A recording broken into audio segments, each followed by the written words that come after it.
Hey everybody, Happy New Year, Merry Christmas. Glad to, get through another year. Oh god, I can hear myself talking on the thing. Hey,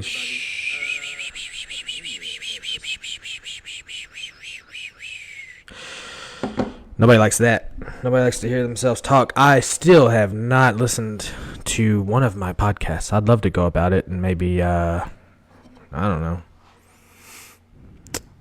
edit some stuff and post some things that, I don't know, little reels or whatever, but I ain't gonna do that. No, sir or ma'am. Trips me out thinking about going and listening to myself for an hour at a time. I don't know. I don't like that. Sounds very egotistical, but it's probably something that should be done, especially if I want this thing to reach anybody at all. Yeah, because I think I have 7 subscribers on YouTube. So, thank you to those 7 subscribers on YouTube. If you guys have a YouTube, please subscribe. That way I can start talking to actually somebody instead of the void. Even though I don't mind the void. The void is fine. The void is good. I have learned many things in the void. It's nice to come on here and rant. I haven't done it in a couple weeks. I have been out doing Christmas things, and also, yeah, and I also have been doing hitting golf balls at the simulator on Thursday nights, and that has really taken a damper on the podcast thing, which honestly is no good. I should not be doing that. I should be going and playing with my friends, but I really, really honestly need to keep up with this. I don't want to get tired of it, and that's just what I do, is get tired of things, and I told myself that I'm not going to do that because I would like to stick to something other than hair, which I enjoy, but I've just got so many things that I want to do in life before I die, you know? And I want to learn things, and I want to be, I want to get excited about things, and I want to stay that way, because if I don't, it'll drive me crazy. So yeah. But I want to document it, and I want to keep doing this. So, episode 12. I wanted to do this a little differently. I'm going to try to step away from the whole study guide process of it. I've realized that these books, I do have to learn this stuff, and I am learning the stuff outside of it, but instead of really just talking about what the books are saying, I'd rather just talk about, how they're making me feel in the current moment, and what I'm reading, and what I'd like to read, and, what I got going on when it comes to books. And it's not like, it's not like anybody is reading along with me. So it's also good for me because I want to read more. Like I think whenever I was doing it episode by episode, I was reading a little bit at a time, and then I would just stop, and then I would just kind of lose, because I would read 14, 15, and 16, and then just stop for the week and maybe go read something else. But honestly, it was just I was losing my momentum, and I am a little quicker than that. So I'm just gonna read. And I'm gonna come on here on every week or every other week or whenever I feel like it, and I'll just talk about what I've been reading and how I have been applying it to my life, and hopefully, we can get some feedback. We can get some other people reading. I think it's good. I think we should all be reading. I think that we've become a planet of people that get our informations from headlines and Facebook posts and TikToks, and I think we're getting information from idiots. And I don't think it's good. I think we should get our information from the source. So on that note, one of the things that I have finished reading was a book on the Sumerians. I'll hurry up and pull that up real quick. And I've got some bullet points, and we may go over that. It depends on how terribly caught up I get on this, because for real, like, it's tough. Speaking on the spot, I've talked about it before, and once you you think you know what you're about to say when you get on these things, and you realize that it doesn't go the way that you want, and you think you have information in there that you can just spout off, but you kind of don't. And I get like that a lot when I have conversations with people, and I don't like that. I just want to be more I just want to be more right, if that makes any sense. You know what I'm saying? Like, I don't want to have the reputation, especially with my daughters. Haley has called me out on it a couple times, where it's just like, you say information and you don't even know if it's true. And she's right, I do that. And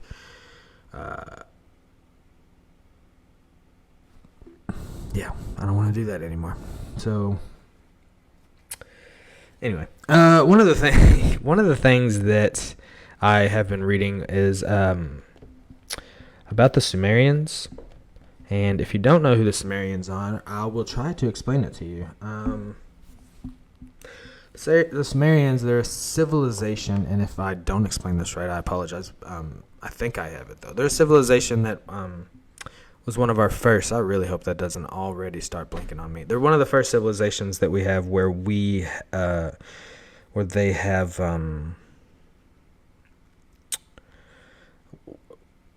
the first civilizations that we know that have built like cities and have written everything down on clay tablets, and just the information that we have about the first civilizations. It is blinking over there. I see it, and it's driving me crazy, and I cannot think.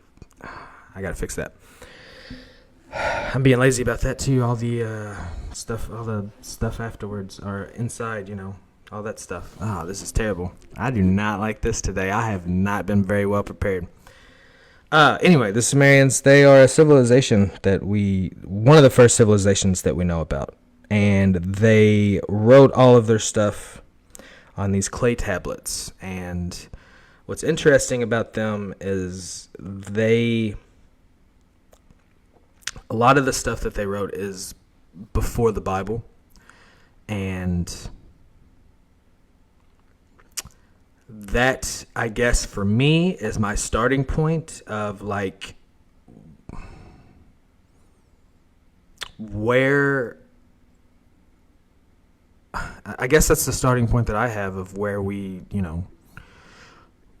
started and how we started, and it's the most evidence that we have to what kind of people we were back then, which is, it seems like all throughout history, we all just, what am I thinking? What am I trying to say? We're all very relatable. It's all like I can't fully, we all have something in common, and it seems like, especially along with the Sumerian book, I'm also reading another book about Sapiens, A Brief History of Humankind, and they talk about the Sumerians a lot.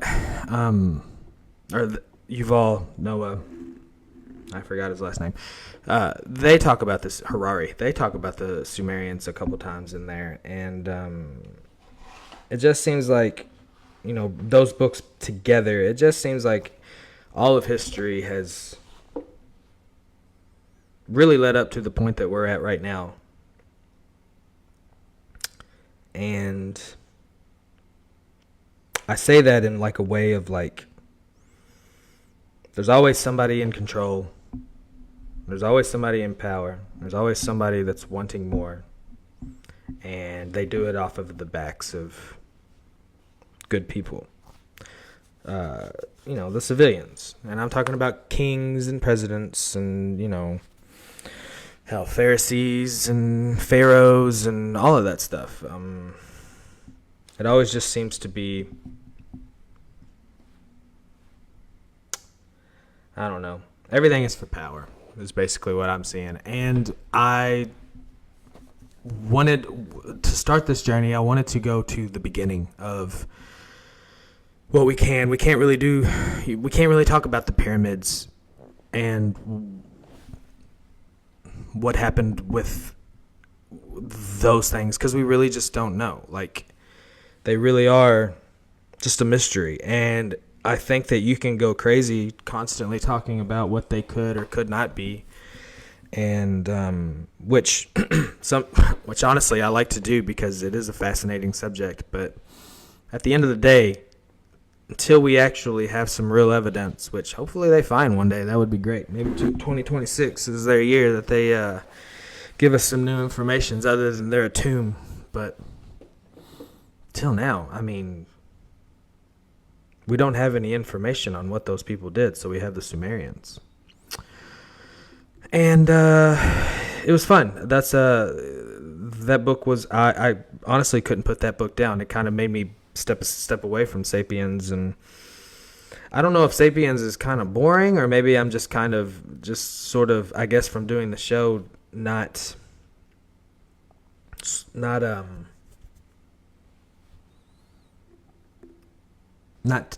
I guess continuously reading through. I'm having to stop so I can do 16 through 20. But every time I pick up the book, Sapiens, every time I pick up that book, I love it again. I'm on chapter 16 of that, and they're talking about capitalism. And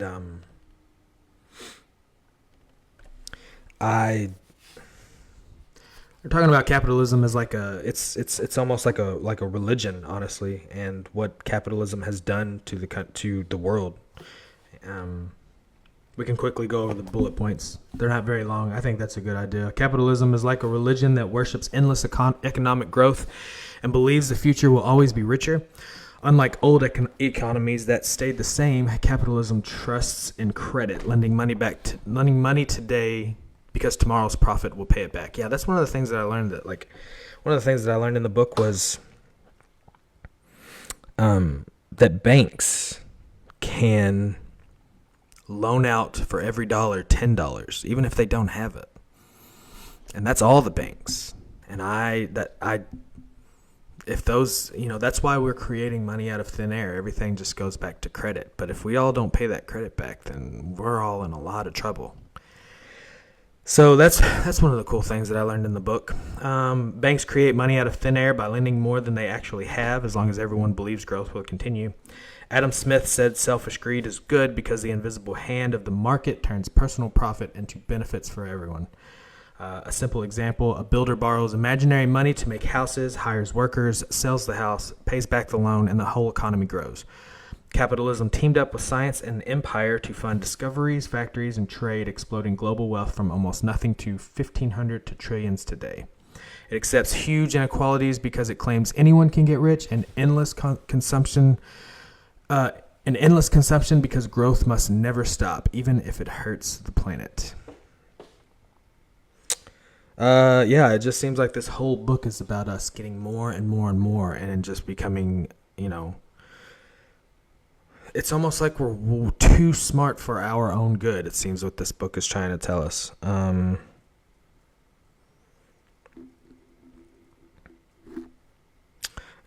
So that's really all of it on that. One of the other books that I read was I wanted to read A Christmas Carol this year. On a lighter note, on a fun note. I know that Sapiens and Sumerians, they're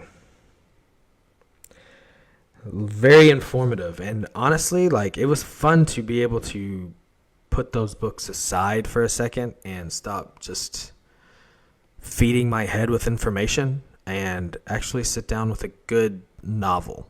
And I think, honestly, I'm going to enjoy more novels. Along with the informative ones like Sapiens and all that stuff. But there's a lot of good novels out there, and I think that they have a lot of things that I could get out of those too. A lot of quotes, because that's really what I want. That's what I need. I'm ready to read some Marcus Aurelius stuff because I need some philosophy in my life. Like I'm just so scared of the future and what it has in store for me. I don't,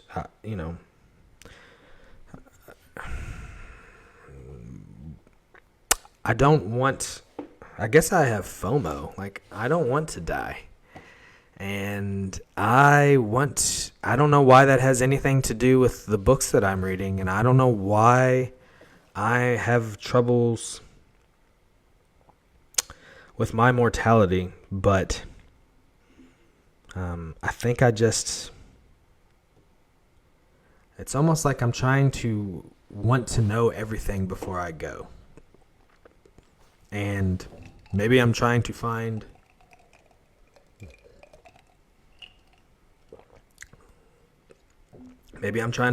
out answers that I'm never going to get. But that's okay. I really am. I guess honestly, when I read these things, it makes that stuff easier. It makes death more palatable. Maybe that's what religion is doing. Maybe that's what the Bible did for me.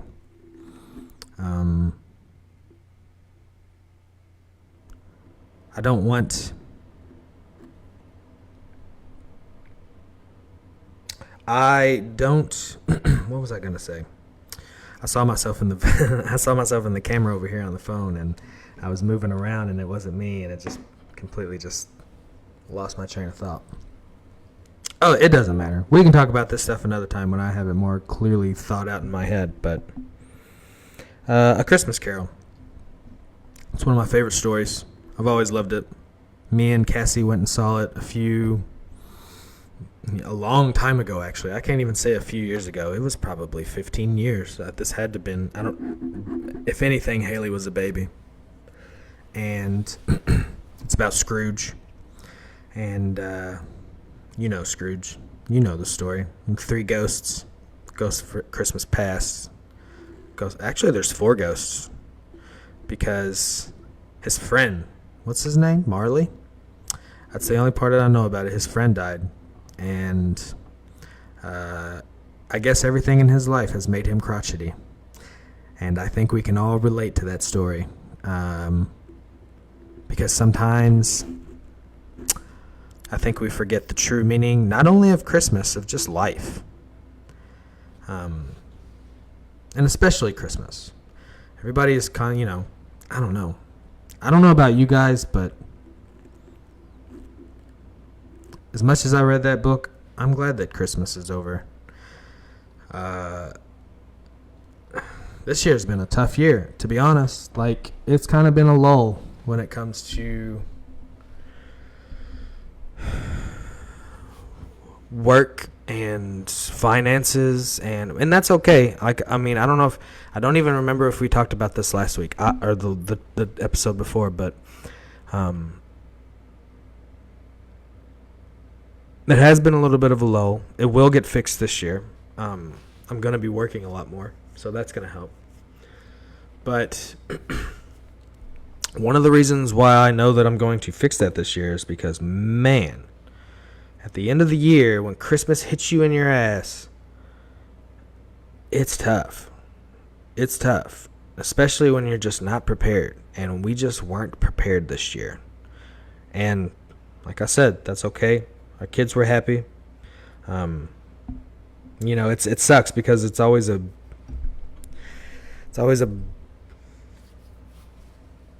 you always want to get your kids more than they need. And I had to constantly tell myself, especially, if you look at my baby's Christmas list, my youngest baby, Claire, who is 4 years old, and she'll be 5 in a couple weeks. Her Christmas list only had 2 things on it, and It was a squishy and a pink unicorn stuffed animal. That's all she asked for. And of course we got her those. And of course we had to just get her more. You know what I'm saying? And oh my goodness, what's going to happen if we don't get her more? Or if we don't get our children more and more. And it just is what it is. It's what our parents did. We just want to see them happy. I just want to see my children happy, especially on Christmas. I don't want to let them down. And it was very stressful. It was a stressful holiday. And then Christmas came, and then everything was fine. And I stressed about nothing, and we stressed about nothing, and the finances didn't help. We just spent too much money this year, especially on that damn camper. If anybody needs a camper, and if anybody wants to buy a camper that is worth way more than they're going to get it for, let me know, because I have one, and it's great.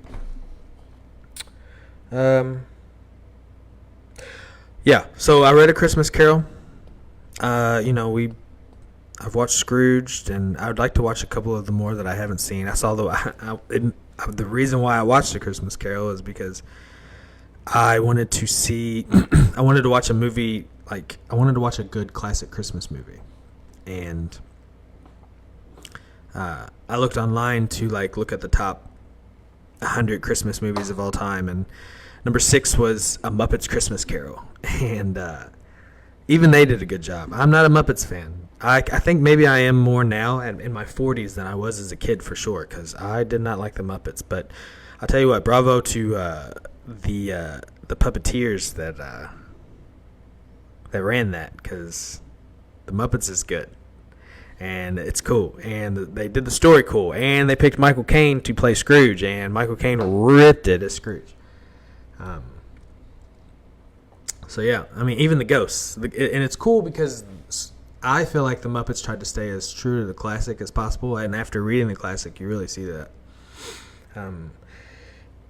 They didn't go anywhere with the things that intrigued me the most about the book, and I haven't really seen it much in the movies. Is about the two children that sit with the ghost of Christmas Present, who's this jolly, big, huge ghost that's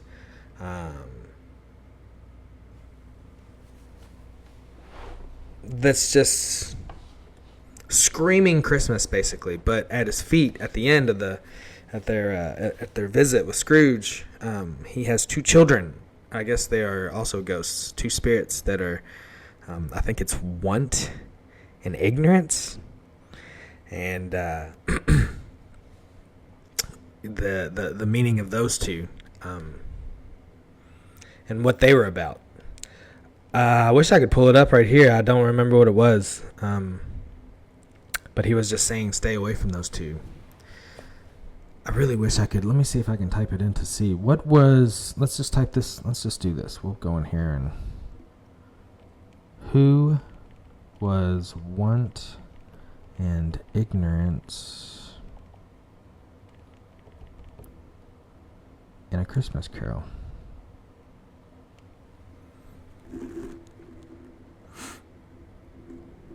Because these were important characters, and I think this was important. An important moral to the story. In Charles Dickens' A Christmas Carol, ignorance and want are two allegorical children revealed by the ghost of Christmas Present in Stave 3. As the joyful spirit's time ends, he lifts his robe to expose those wretched, starving figures hiding beneath, symbolizing the societal ills bred by neglect, poverty, and indifference.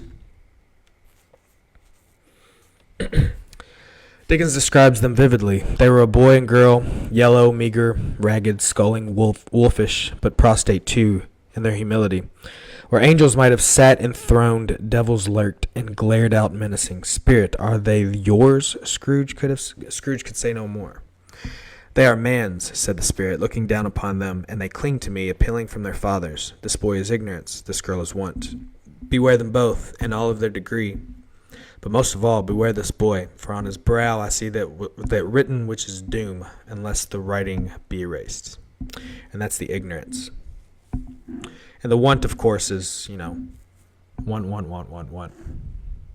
The scene serves as a stark warning. Unchecked poverty, want, and lack of education, ignorance, threatens society's doom, especially since ignorance is deemed the greater danger, fostering crime, unrest, and moral decay.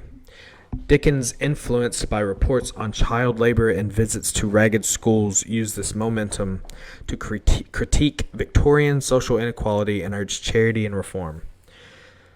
Core to Screw's redemption. So, yeah, those were the two characters that really stood out to me, and I really wanted to learn about what those two were.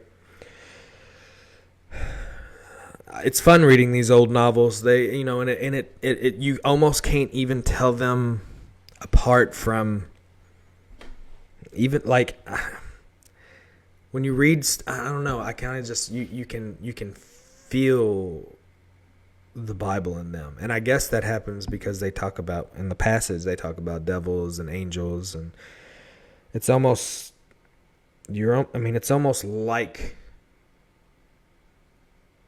almost like reading, parts of the Bible, stories that are in the Bible, and just a little newer. And you wonder, I'm sitting here thinking like, those stories were just, a novel. And then, maybe later on down the road, they start to become mythologies. Like we were talking about earlier on, we get all of our education from the internet. We get all of our informations from headlines, and they're lying to us so much, and they're deceiving us so much, and a lot of it's not even real. I mean, a lot of it's just, we heard that Putin's house got attacked. We don't even know if that's true. Zelensky says it's not. Putin says it is. Where do we go from there? It seems like it always seems to be a situation of something like that. So you think, like, when it comes to A Christmas Carol, a story comes from a novel, and I could put online that we could get a bunch of people talking about how this was a true story, and I bet some people would believe it. And then they'll go along talking about how it's a true story, and it's just this game of, fake telephone almost. And I don't necessarily think that's going on with the Bible. I do think I have come to the conclusion that I do think that they are just they're I'm not going to say myths. They're stories. They're really simple stories about complex matters that happened in the world at that time and before. Because the Sumerians, they had the same stories. They had a flood story. They had a Noah. They had a Moses and a baby floating in the river in a basket and becoming a cupbearer to the king. And they had a Job-like story. And, they had a creation story that was kind of similar to Genesis.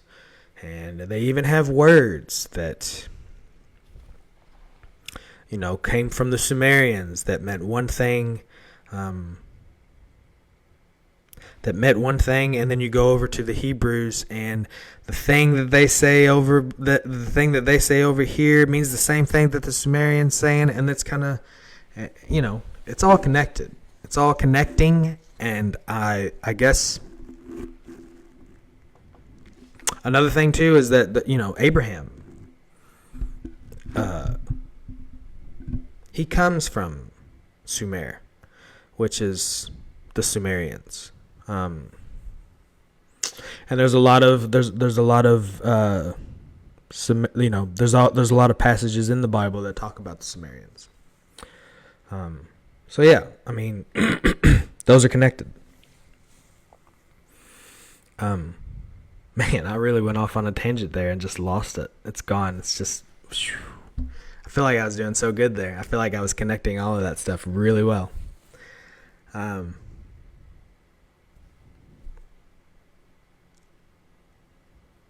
I guess that's really it. I'm going to that's it on the books part anyway. I feel like I'm starting over with this. We didn't do, how long have we been going? 44 minutes. I feel like I did an okay job for somebody that doesn't have, I didn't do the study guide thing. I feel like it flew pretty good. It started at the end a little crazy. I don't really know how to explain the Sumerians and the book Sapiens. It's hard to explain those books. I guess because there's just so much information about it, I just want to spew it all out, and then it just all comes jumbled together, and it's hard to talk about how, I guess, the books make me feel if it's just the information. I guess the moral of it for me is that they are, I am looking for these answers that I'm not going to find, and that's fine. But I don't know. I guess that's not true at all, because like I said, when you hear about the Bible connecting with the Sumerians and they have these stories, that's right. Here we go. I remember, and they have these stories that are similar to each other.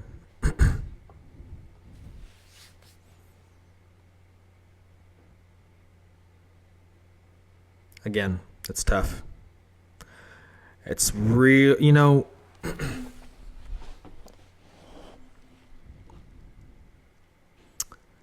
when you have all the information just spewing about in your head, it's really hard for it to come out. It really, really is. And I tell you what, this is a thing with me that has constantly been going on for a while. It's crazy how this is how my head works, and it's all coming out, out of my voice. This is exactly how my head works, and man, I tell you what, I wish it could stop. And it's one of the reasons why I started reading, is to just calm my head down. Well, maybe next week will be better. Maybe I can finish these books. These are only the first couple of books that I've read. I'm looking forward to this podcast, to this show. I don't know why I don't like calling it a podcast. I don't know why I don't like saying the Bible whenever I talk about reading it. It's so weird. I don't like podcasts. I don't like saying, I don't know why I do that. I'm looking forward to seeing what this is like in a year when I've read a few more things. And because I feel like I am at a starting point with with my answers. This is why I jumble up so much. I am at a starting point with my answers that I'm trying to get, and we have started it with the beginning of civilization. And I say with civilization because I mean with our civilization, with the start of this civilization. And it was the Sumerians that started it. And it's great. I'm so glad that they wrote everything down. I don't know why they wrote it down, but it's written everywhere. And they have pyramid-like structures with all of their stuff written down. And they're talking about all of these myths and these gods. And one thing about the Sumerians is their afterlife was crap. I mean, we talk about... I'm scared to die now because I don't know what's going to happen in the afterlife. But imagine having an afterlife where when you die, even if you're a good person, when you die, you're in this bleak place. I think working for the gods forever and ever and ever. So it's not harmony. It's slave work. No, thank you. I can't even imagine what it would be like if he was bad. But yeah, these people were stressed out about their afterlife. Man. So that gives you some better clarity. I'm glad that we have good stories about the afterlife now. What else is going on?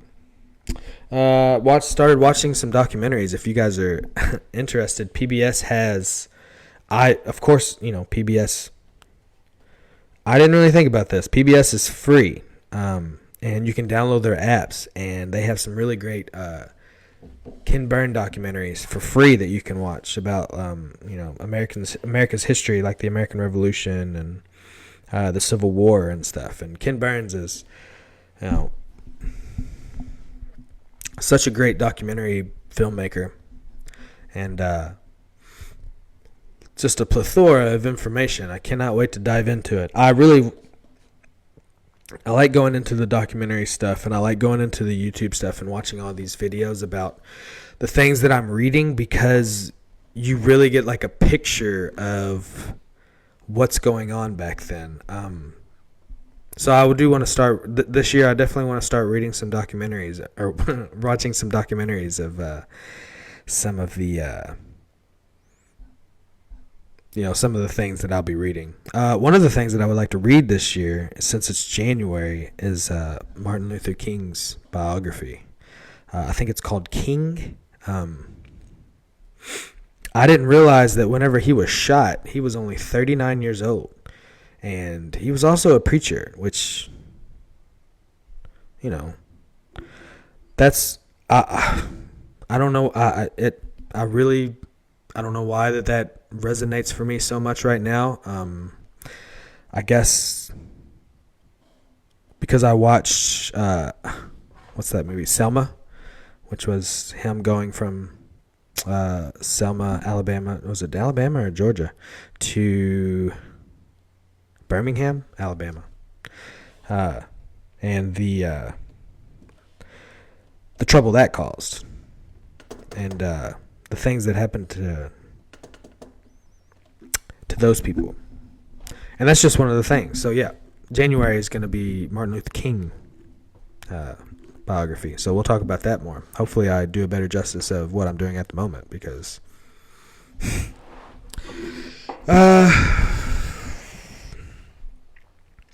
I have a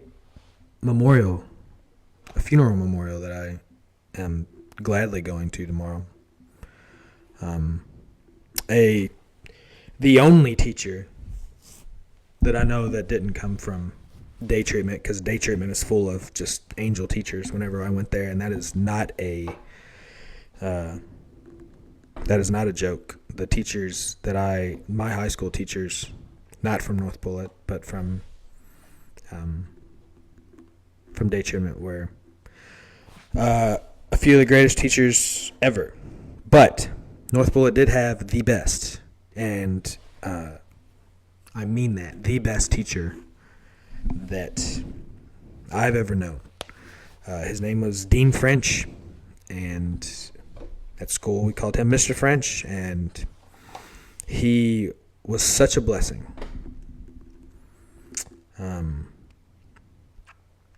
I was a kid that had a hard time that a lot of people didn't really know about, and I acted out a lot because of it. And Mr. French was the only one that cared. He gave me the time of day, and he was such a funny dude, and he saw potential in me that a lot of adults didn't see. And he proved that to me whenever I was singing. I was in a band, and we were going on our first small tour. We were leaving in my old van, which was a 1986 van that I bought for the band. And we were going to drive around in that thing with our equipment in the back on a trailer that was probably stolen, and we bought it from some not good person. And go around and sing songs to nobodies. And we had a little party for at my cousin's house, and just a little send-off party. And Mr. French was there, and he went. And it wasn't weird. It wasn't one of those weird, why is my teacher here at this thing, It was almost like he belonged. Because he did belong. I mean, that man, he was a good man. And I want to be just like him. And, with him being gone, I will remember the troubled children that are having a hard time, and they are lashing out, and I want to make sure that I give them that time of day, because man, who knows how it would have been if it wasn't for him. We got to sing there's a song, and I wish I remembered the other guy's name. I can't remember it. Dark complected, dark hair. I feel like it's Adam, but it's not Adam. And we did we sung a song, and it was called the Punani song. And in honor of Mr. French, I'm going to sing it. And sorry, I'm just a little nervous about singing this song, but I remember the song. I sung it at and he thought it was the funniest thing in the world, and me and this kid was just harmonizing with it, and it goes a little something like this: Punani, Punani. I'm not singing it anymore. But that was the song that Mr. French thought it was the funniest thing ever. Where any other teacher would have looked at us, thought of us as dumbasses, the dumbasses that we were as children, and probably would have sent us to the office. I was, because of some silly little song, but not him. He probably thought it was dumb too, to be honest. But he let us sing it, and he let us be kids, and in a really dark time in my life, he was a light. So rest in peace. I can't wait to go to your memorial. I know that they're going to have a lot of good things to say.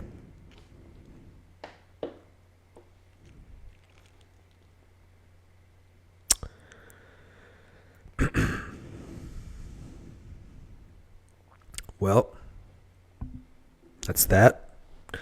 I'll let you know how the memorial goes. I know that I hope to see some friends there. Hope to see some people that I haven't seen in a long time. Just to sort of catch up. It sucks. I mean, I hear that he died of a sudden heart attack. I hope that I'm correct about that. Which sucks because it happened so suddenly. I feel for that man's wife. I'm sure she lost a light.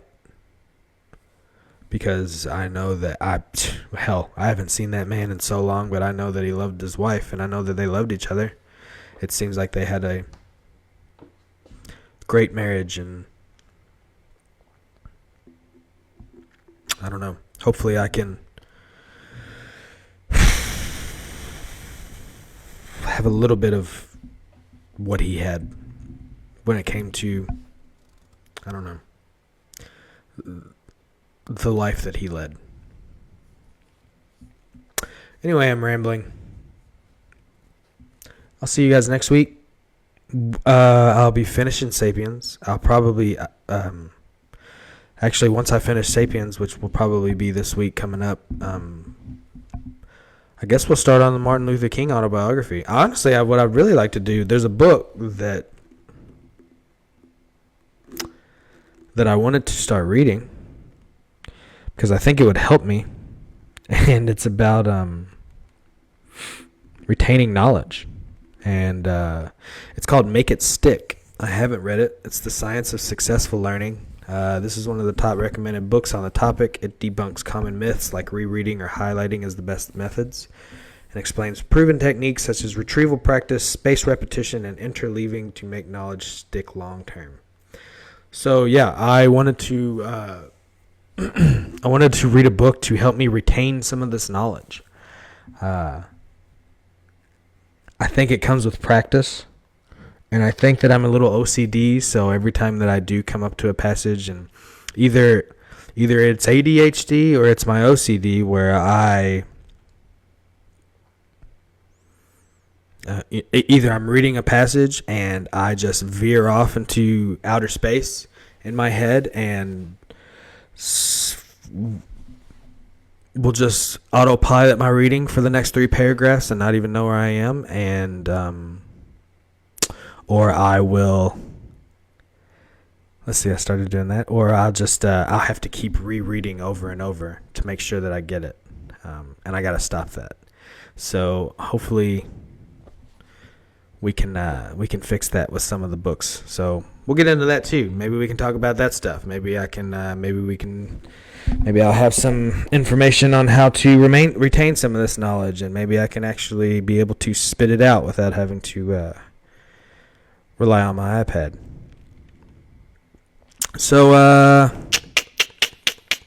yeah, I guess that's it. See you guys next week. I hope that I go golfing with my friends at the simulator. But if I don't, I will see you guys next week. And if I don't, because for some reason I can only do this on Thursdays at 9 p.m. Any other time, my brain just won't let me do it. So if we don't do it Thursday, hopefully we can do it Friday. Hopefully we can do it Saturday. But if not, then we won't. Anyway, peace, guys.